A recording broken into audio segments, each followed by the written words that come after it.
كنتم خير أمة أخرجت للناس تأمرون بالمعروف وتنهون عن بسم الله الرحمن الرحيم إن الحمد لله نحمده ونستعينه ونستغفره ونعوذ بالله من شرور أنفسنا ومن سيئات أعمالنا من يهدي الله فلا مضل له ومن يضلل فلا هادي له وأشهد أن لا إله إلا الله وحده لا شريك له وأشهد أن محمدا عبده ورسوله وبعد فإن خير الحديث كتاب الله وخير الهدي هدي محمد صلى الله عليه وسلم وشر الأمور محدثاتها وكل محدثة بدعة وكل بدعة ضلالة وكل ضلالة في النار.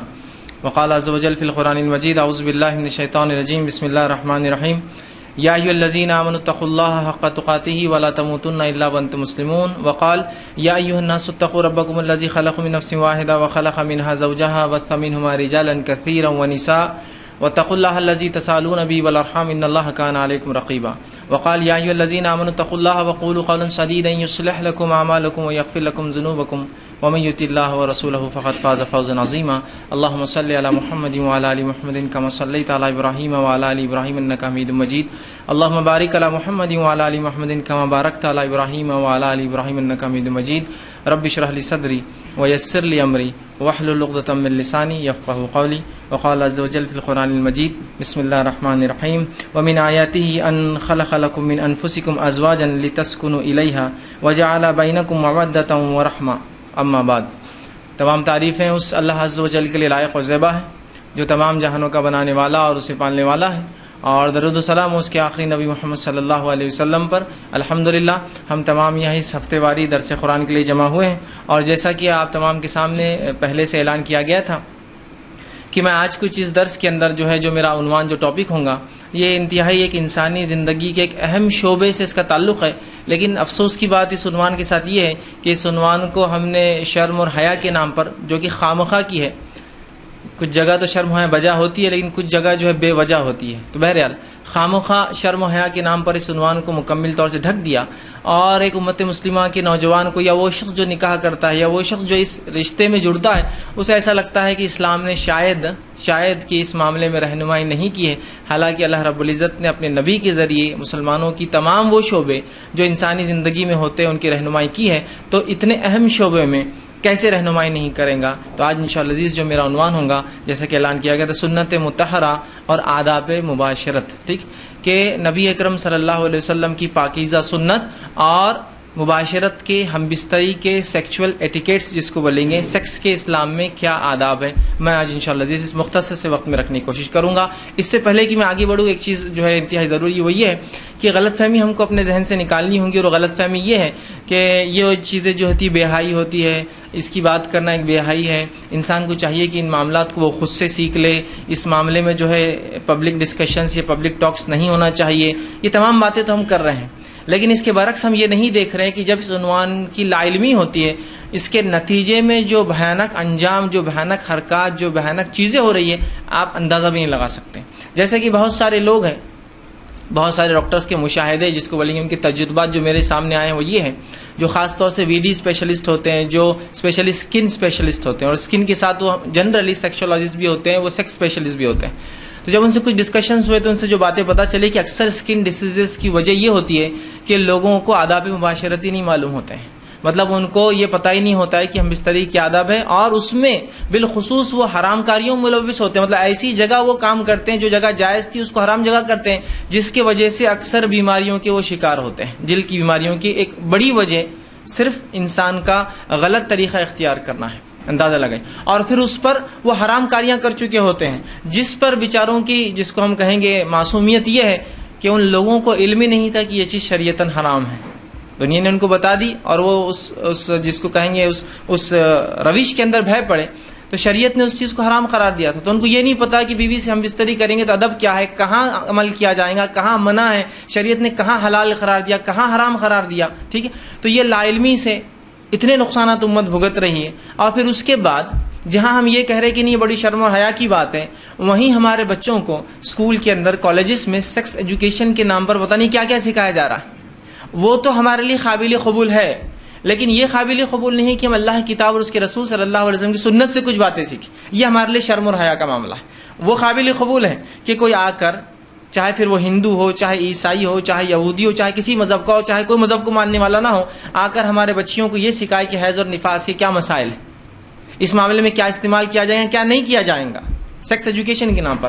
یہ ہم کو قابل قبول ہے کہ کوئی آ کر ہمارے بچوں کو اسکول یا کالج کے اندر یہ سکھائے کانڈوم کیسے استعمال کیا جائے، کیسے نہیں کیا جائے گا، وہ قابل قبول ہے. لیکن اگر کوئی شخص دین کے اعتبار سے کرے تو نہیں کتنی بڑی بہائی، آپ تو بڑی بہائی کرتے ہیں، وہاں تو بڑی بہائی ہوتی ہے، وہ شخص تو بہائی باتیں کرتا ہے، یہ بات کہنے کو شرماتا نہیں، وہ بات کہنے کو شرماتا نہیں. ہاں ذاتی زندگی میں اگر ہم ایک دوسرے سے ایسی باتیں کریں تو ہو سکتا ہے شرم و حیا کا تقاضا ہو، لیکن جب ہم شریعت کے معاملے میں بات کریں، جب ہم دین کے معاملے میں بات کریں، جب ہم سیکھنے اور سکھانے کے بارے میں بات کریں تو یہاں شرم کا تقاضا نہیں ہوتا. یاد رکھیے، اگر شرم کا تقاضا ہوتا تو اللہ رب العزت حیض اور نفاس کے مسائل یا حیض کے تعلق سے اور دیگر باتیں اپنی کتاب میں نازل نہ کرتا، اور نبی اکرم صلی اللہ علیہ وسلم طہارت کے مسائل اور دیگر مسائل جو عورتوں سے متعلق اور مردوں سے متعلق ہے کبھی اپنے زبان مبارکہ سے لوگوں کو نہیں سکھاتے. حتیٰ کہ لوگوں نے اتنا تک رسول اکرم صلی اللہ علیہ وسلم سے سیکھا کہ ایک انصاری عورت کا واقعہ آتا ہے، وہ چند انصاری عورت کو لے کر چلی اور کہا اللہ کے رسول صلی اللہ علیہ وسلم سے مجھے کچھ سوال کرنا ہے.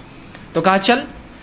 وہ جب چلی گئی اور جا کر نبی اکرم صلی اللہ علیہ وسلم کے سامنے کھڑی ہوئی تو اس کے بعد اس انصاری عورت نے کہا اللہ کے رسول صلی اللہ علیہ وسلم مجھے حیض آتا ہے، میں کیا کروں؟ سوال دیکھیے. تو کہا اللہ کے رسول صلی اللہ علیہ وسلم نے کہا کہ تو کاٹن کا استعمال کر. جیسے کاٹن عربی میں بھی عربی کا ہی لفظ ہے جو انگلش میں استعمال ہوتا ہے، کہا کاٹن استعمال کر، کپاس، روئی. تو اس عورت نے دوسرا سوال کیا اللہ کے رسول صلی اللہ علیہ وسلم مجھے حیض اتنا آتا ہے کہ جس سے کوئی انتہا نہیں. تو اس کے بازو جو عورتیں آئی تھی انہوں نے اس سے کہا کیا تو ہمیں یہی باتیں کرنے کے لیے رسول اللہ کے سامنے لائی تھی، رسوا کرنے؟ مطلب کیسی بے حیا بے شرم عورت ہے، رسول اکرم صلی اللہ علیہ وسلم سوال کرتی ہے اور کیا اس بہائی کے لیے ہمیں لے کر آئی اور اس بازو والی عورتیں ادھر ادھر دیکھنا شروع کر دی، چونکہ انہیں لگا کہ یہ عورت بہت بے شرمی کے سوالات کر رہی تو لہٰذا وہ دیکھنے لگی. نبی اکرم صلی اللہ علیہ وسلم نے اس کو دوسرا جواب دیا. اس کے بعد اس خاتون نے کہا نہیں مجھے اتنا زیادہ حیض آتا ہے کہ ابل کر آتا ہے، بہت زیادہ. دیکھیے اس کا سوال. تو آپ صلی اللہ علیہ وسلم چہرہ پھیر لیا اور اپنی بیوی سے کہا کہ اسے فلاں مسئلے کا حل دے دو، اس لیے کہ آپ تھوڑے وہاں شرما گئے. لیکن خاتون آپ یہ نہیں کہا کہ اس بے شرم عورت کو یہاں سے بھیجو، آپ نے چہرہ پھیرا، اپنی اہلیہ کو بتایا چونکہ آپ پسند نہیں کر رہے سیدھے بات کرنا، اور پھر آپ کی زوجہ نے جو ہے امہات نے جو ہے اس خاتون کو پورا مسئلہ تفصیلی بتا دیا. ماں عائشہ رضی اللہ عنہا فرماتی تھی کہ اللہ انصار کی عورتوں پر رحم کرے، یہ کسی سوال کرنے میں اللہ رسول اکرم صلی اللہ علیہ وسلم شرماتی نہیں تھی، اور انہی کی وجہ سے بہت سارے مسائل ہم تک آج پہنچے ہیں. یاد رکھیے. بہرحال دوسرا، خود امہات المومنین نے ایسی باتیں ہمیں بیان کی جو باتیں اگر عام اعتبار سے عورتیں ایک دوسرے کو کہے تو شریعتاً حرام اور بہت بڑا گناہ، ملعون لعنتی ایسا شخص جو ایسی باتیں کہے. لیکن وہ باتیں بھی امہات المومنین نے جو امت کی سب سے پاکیزہ عورتیں جو نبی اکرم صلی اللہ علیہ وسلم کے نکاح میں تھی، اور ہر پاکیزہ مرد کے لیے پاکیزہ عورتیں ہیں تو اس لحاظ سے یہ سب سے پاکیزہ عورتیں تھیں دنیا کی، انہوں نے وہ مسائل ہم تک بیان کیے تاکہ یہ کنفیوژن امت سے دور ہو جائے. ایک اہم زندگی کا جو شعبہ ہے، انسانی زندگی کے اہم شعبے کیا ہوتے ہیں؟ ایک کھانا اور پینا ہے نا. انسانی زندگی کے شعبوں کو اگر آپ گن لیں کیا کیا انسان کرتا ہے، ایک کھانا پینا اور رہنا، یہ ایک اہم شعبہ ہے. اور اس کے بعد جنس کی تسکین، سیکس، یہی اس کی زندگی کے شعبے. یاد رکھیے کہ انسان کھانے کو اچھا رہے، رہنے کو اس کو اچھا رہے اور اس کا نکاح ہو جائے، یہی چیزیں ہوتی ہیں انسان، اور اسی کے لیے سب کچھ کرتا ہے. گھر بنانے کے لیے سب کچھ ہوتا ہے، پیٹ پالنے کے لیے سب کچھ ہوتا ہے، اور انسان ایک سکون کی زندگی گزارے جس کو محبت، الفت، انسیت اور جو کچھ الفاظ بہرحال استعمال کر سکتے ہیں آپ، اس کے لیے ہوتا ہے. اور کیا ہے دنیا میں تیسری چیز؟ سمجھ رہے آپ؟ تو کیا اس شعبے کو شریعت نے چھوڑ دیا ہوں اور یہ کہوں گا بھائی جو چاہے من چاہے کرو؟ اور اس کے لا علمی کے ایسے بھیانک نتیجے ہوتے ہیں. کچھ واقعات میں چونکہ بہرحال میں بھی جوانی کے دور سے گزرا ہوں اور گزر رہا ہوں، مکمل طور سے بہرحال یہ نہیں کہہ سکتا بوڑھا ہو رہا ہوں، حالانکہ ایک دو بال ہے ابھی داڑھی میں آ گئے اور سر میں کچھ آ چکے ہیں، لیکن پھر بھی بہرحال میں یہ مانتا ہوں کہ 15 سے 35 تک انسان جو ہے جوانی رہتا ہے، اور ہو سکتا ہے شاید میری عمر کے ساتھ میں اس کو بڑھاتے رہوں اس جوانی کے مرحلے کو. بہرحال لیکن بہرحال تو کچھ باتیں ایسی ذہن میں آتی تھی، کچھ باتیں لوگوں نے ایسی کی اور کچھ حرکات لوگوں نے اپنے نکاح کے بعد ایسے کر لی جو سوالات مجھ تک آئے تو بڑا افسوس ہوا، کاش کہ اس کو اگر یہ چیز پتا ہوتی تو شاید آج اتنی بڑی غلطی سے یہ بچ جاتا. مطلب غیر معمولی حرکات، غیر معمولی چیزیں جو لا علمی کی وجہ سے اس حد تک ہو گئی کہ کچھ لوگوں نے کچھ اوزار اپنے ساتھ رکھ لی جب ان کا نکاح ہوا، اس لیے کسی نے بتا دیا کہ بہت خطرناک معاملہ رہتا اور اس کے لیے اوزار استعمال کرنا پڑتے. سبحان اللہ. اندازہ لگائیے اگر وہ کچھ کر گزرتے تو کیا کچھ نقصان نہیں پہنچاتے تھے اپنے فریق جنس کو، اپنی بیوی کو، اپنے اپوننٹ کو.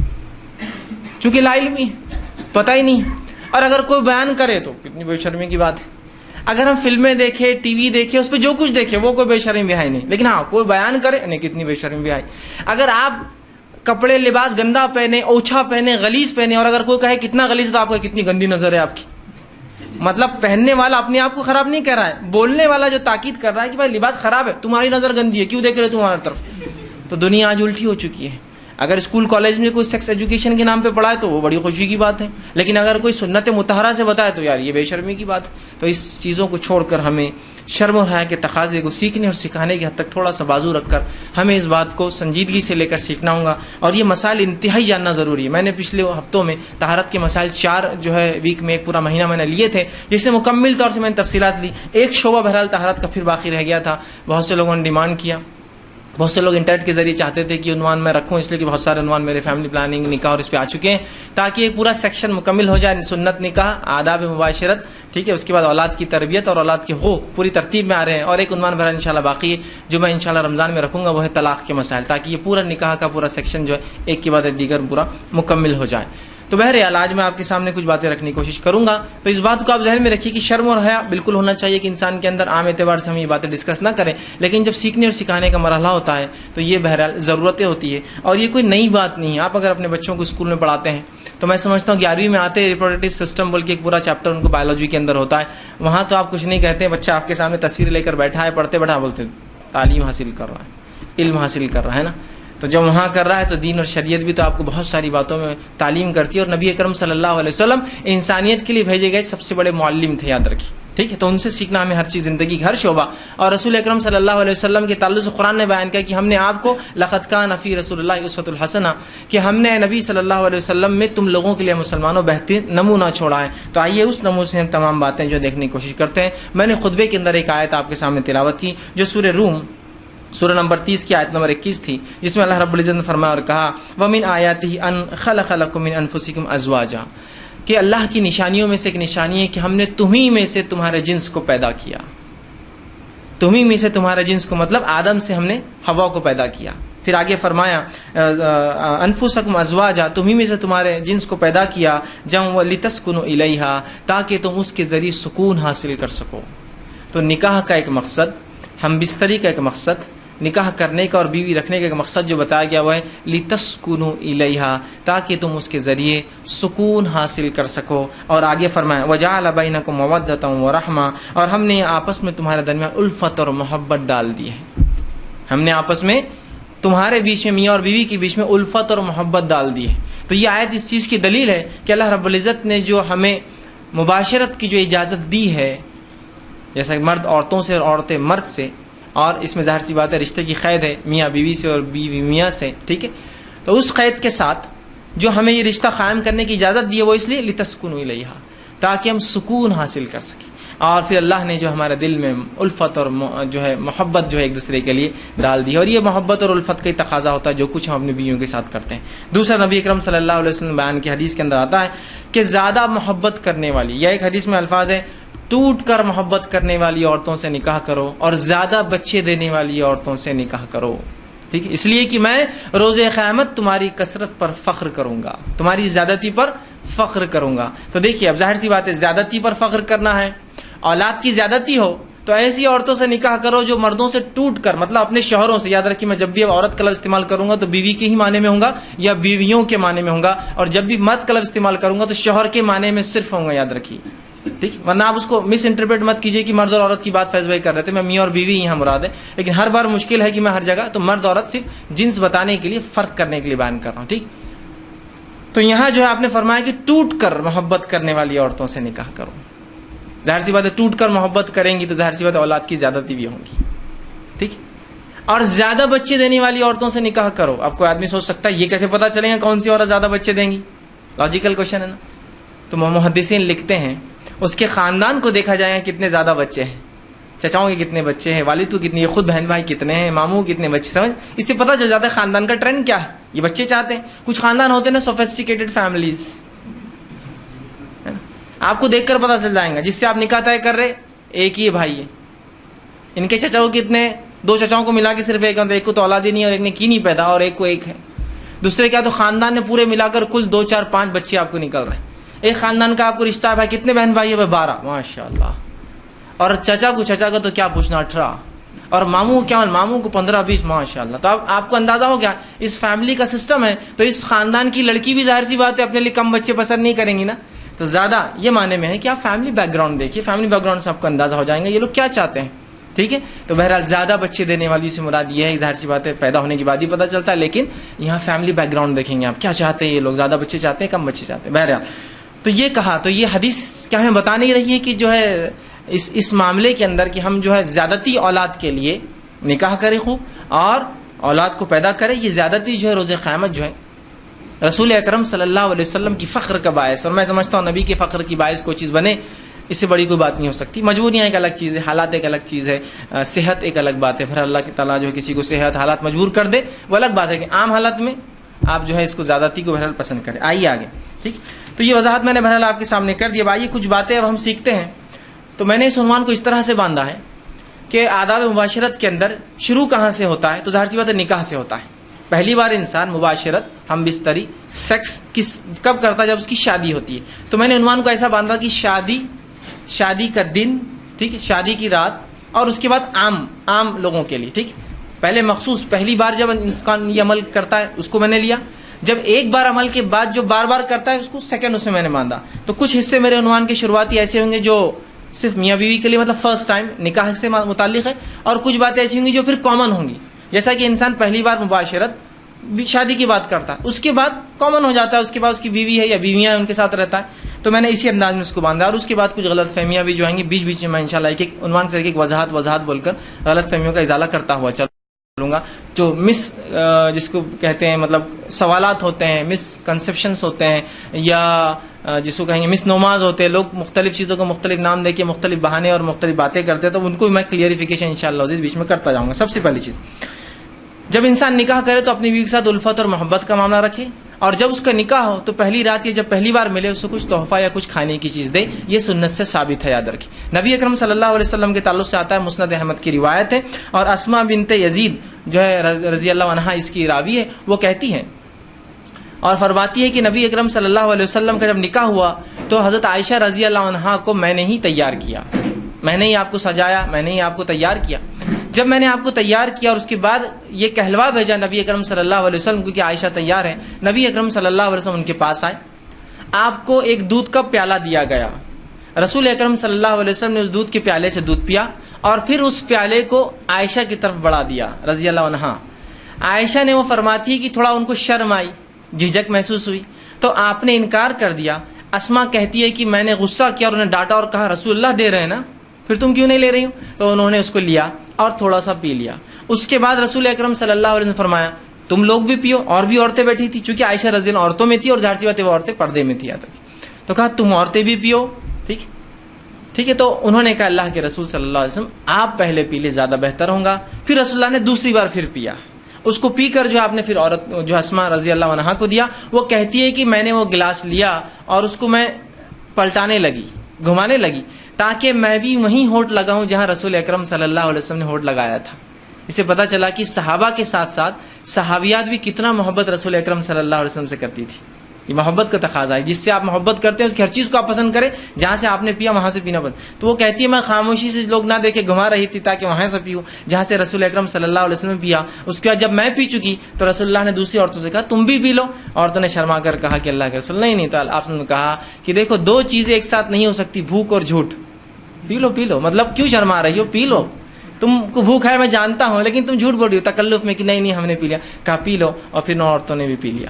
سمجھ رہا؟ تو یہاں رسول اکرم صلی اللہ علیہ وسلم پہلی بار اپنی بیوی سے ملے عائشہ رضی اللہ عنہا، تو آپ نے کچھ دیا، مطلب کھانے پینے کی چیز. اور یہ بھی رحمت کا ایک حصہ کہ انسان کچھ کھلا پلا. بہت سے لوگ کنجوس ہوتے ہیں، کچھ کھلاتے پلاتے نہیں کسی کو، نہ اپنی بیوی کو، نہ بچوں کو، نہ کسی کو. تو بہرحال بیوی سے جب پہلی بار ملے تو کچھ کھانے پینے کا دے. کچھ بھی ہو سکتا ہے آج کے دور کے اندر، آپ مٹھائی لے جا سکتے ہیں، اینی تھنگ، مطلب کچھ بھی ہو سکتا ہے جو محبت اور الفت بڑھانے کے لیے. اور کھانا پینا ایک ایسی چیز ہوتی ہے جس کے کرنے سے لوگوں میں آپ کی طرف محبت مائل ہوتی ہے. آپ دیکھیے کسی کو آپ بلانا چاہتے ہیں، کسی سے کچھ کام کروانا چاہتے ہیں تو کیا کرتے ہیں؟ چلو ڈھابے پر، چلو کھانے پر. سر گھر پہ کب آ رہے ہیں آپ کھانے کی؟ تو پروموشن چاہیے آپ کو. ٹھیک. تو بہرحال کھانا ایک وہ ہے. تو یہاں شریعت نے کہا بیوی سے بھی الفت محبت کرو. تو پہلی بار جب آپ بیوی سے ملے تو چونکہ ہم بستری شروع ہوتی ہے اسی عمل کے بعد، اس لیے میں اس کو بھی رکھ رہا ہوں. تو کھلائے پلائے، کچھ دے. اور یہ کچھ بھی ہو سکتا ہے، آپ کے علاقے، سماج، ماحول کے اعتبار سے چیزیں XYZ بدل سکتی ہے.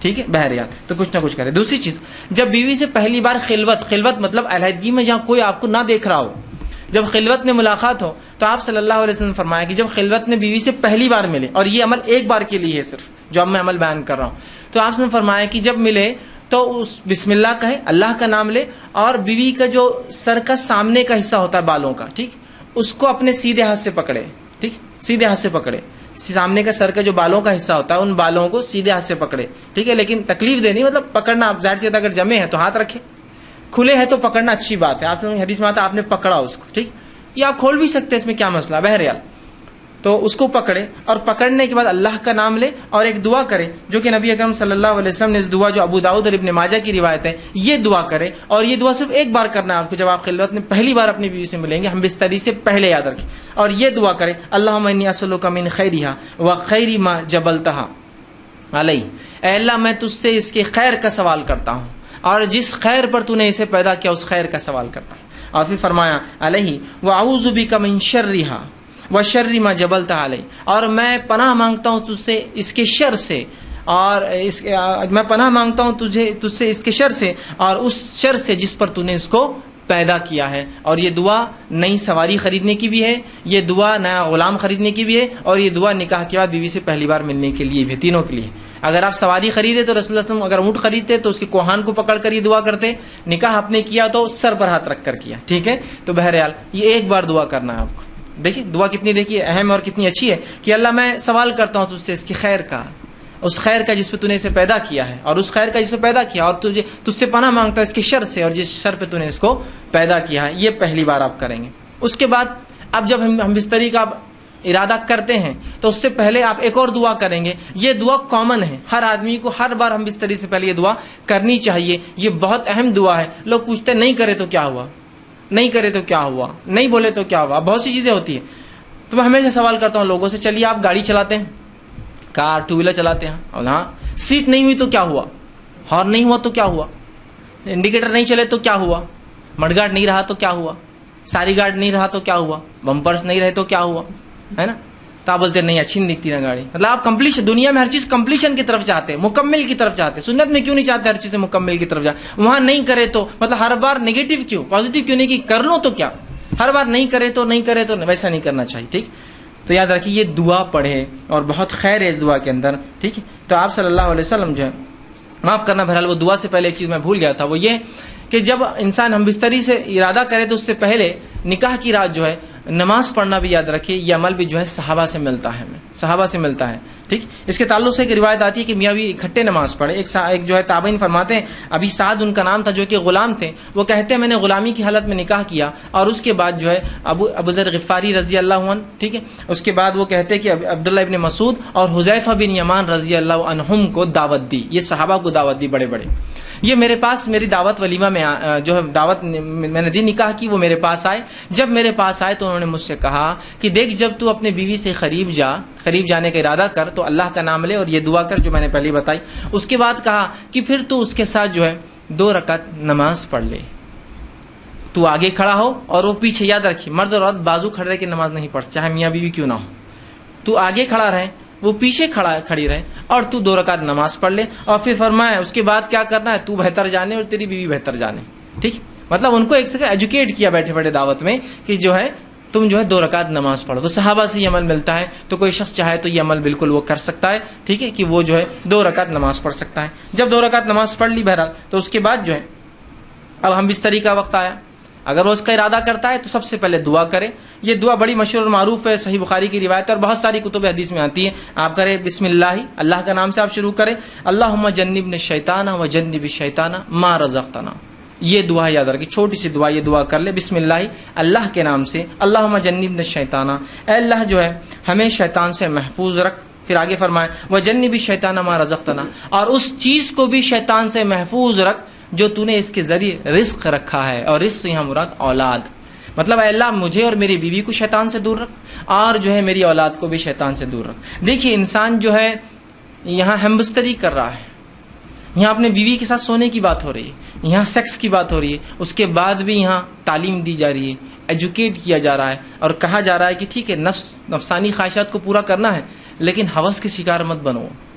یہاں بھی اللہ کا نام لے کے شیطان سے پناہ مانگی جا رہی. دیکھیے اس عمل میں بھی کیسا پاکیزہ اور کیسا مطہرہ یہ دین ہے, یاد رکھیں. بہرحال اب یہ دعا آپ نے کی, ٹھیک ہے, اب دعا کے بعد آپ بستری کر سکتے ہیں. لیکن یہ بات بہت ضروری ہے جو ہمیں سمجھنا ہے کہ جب شریعت نے مرد کو اجازت دی نکاح کی اور عورت کے ساتھ ہم بستری کرنے کی, تو یہ اجازت کوئی حاکم اور محکوم والا رشتہ نہیں ہے, مالک اور غلام والا رشتہ نہیں ہے. سمجھ رہے آپ بات کو؟ ورنہ ہوتا ہی کہ جب یہ موقع انسان کو مل جاتا ہے مرد کو پہلی بار, تو وہ بالکل ایک عورت کو اپنا شکار سمجھتا ہے.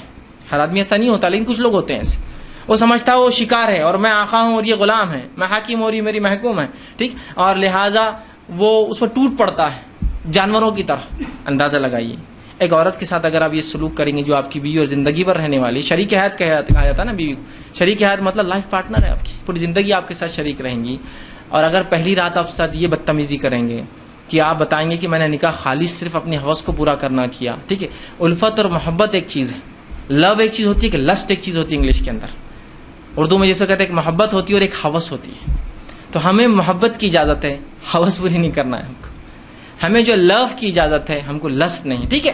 انسان ظاہر سی بات ہے وہی عمل کر رہا ہے جو لسٹ میں ہوتا ہے, لیکن اس میں محبت کے تقاضے کے ساتھ کہ یہ میرے اپوننٹ پارٹنر ہے, میری بیوی ہے, اس کے ساتھ زندگی گزارنا ہے, ٹھیک ہے. تو یہ بات بڑی ہے ہمیں سمجھنا ہمارے لیے. تو انسان جو ہے جب اپنی بیوی سے تعلقات قائم کرے تو اس کو حاکم اور محکوم اور ظالم اور مظلوم والا رشتہ نہ بنا دے, بلکہ اس کو محبت اور الفت والا معاملہ رکھے. اور ہم بستری سے پہلے جو باتیں ہم کو رسول اکرم صلی اللہ علیہ وسلم اور صحابہ کے آثار مطلب صحابہ کے عمل سے پتہ چلتی, وہ یہ ہے کہ یہ لوگ فور پلے کرتے, ہم بستری سے پہلے کچھ بیوی سے کھیلتے. اور ایک روایت میں رسول اللہ صلی اللہ علیہ وسلم کی اس بات کا کھلا اشارہ آپ نے فرمایا, جب ایک صحابیہ کہ اللہ کے رسول میں نے ایک عورت سے نکاح کیا لیکن یہ مطلقہ ہے, مطلب اس کی شادی ہو چکی ہے اور یہ جوان تھے صحابی.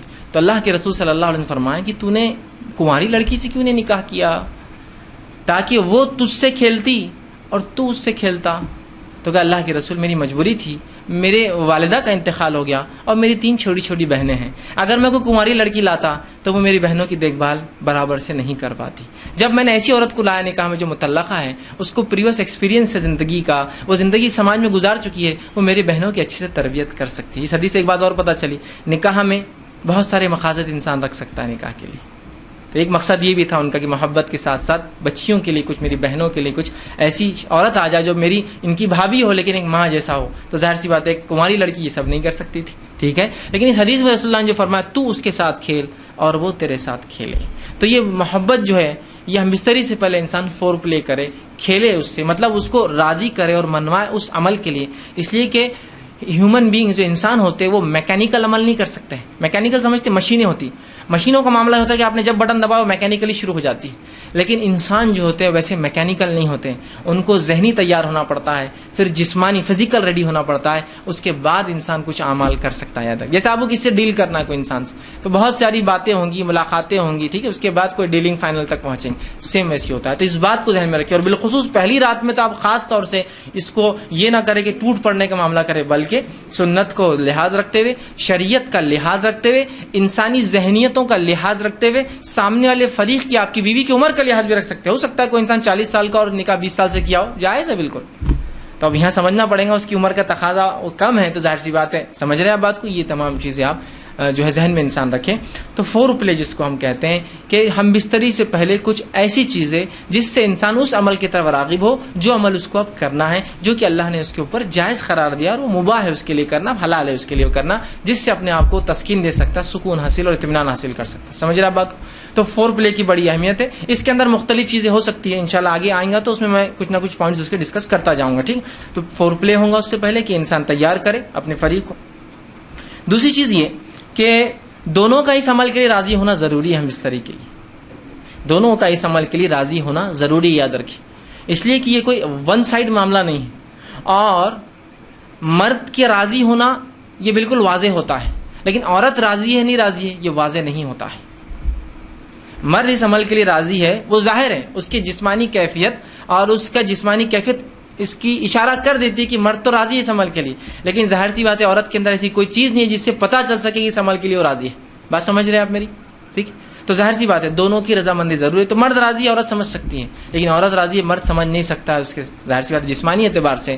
تو اس کو اس معاملے میں تیار کرنا ہوگا, اس کو اس معاملے میں پوچھ سکتے ہیں آپ، اس کو اس معاملے میں اس کی بھی حامی لے سکتے ہیں آپ. اور حامی اس کا ہاں ہر بار زبان سے بولنا نہیں ہے، کچھ باتیں آپ سمجھ سکتے ہیں جس کا ہاں ہوتی ہے، سمجھے نا، انسان کی آنکھوں کے اشارے، جسمانی ہوا جس سے انسان سمجھ سکتا ہے کہ اس کا معنی ہاں ہے.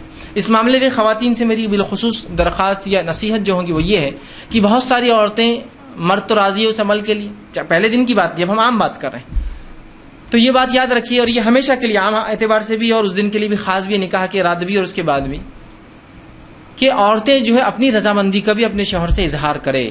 اگر وہ یہ نہیں کرتی تو بہت ساری طلاق کی صرف یہ وجہ بنتی، یاد رکھیے، کہ وہ کہتا ہے کہ میری بیوی میں سے کبھی راضی نہیں، آج تک اس نے ایک بار بھی مجھ سے جو ہے محبت کی بات نہیں کہی یا محبت کے لیے خود راضی نہیں ہوئی. تو عورتوں کو بھی اس معاملے میں آگے حصہ لینا پڑے گا بڑھ کر، چونکہ یہ ایک ایسی چیز ہے جس میں صرف مرد شامل نہیں ہے. اگر عورت اپنا حصہ نہیں رکھیں گی تو مرد کے لیے، میں معاف کرنا الفاظ اگر میرے سخت لگ رہے ہو تو لیکن سمجھیے اس بات کو، مرد کے لیے صرف آپ ایک کھلونا ہو جائیں گے، اس کے علاوہ آپ کی کوئی حیثیت نہیں باقی رہیں گی.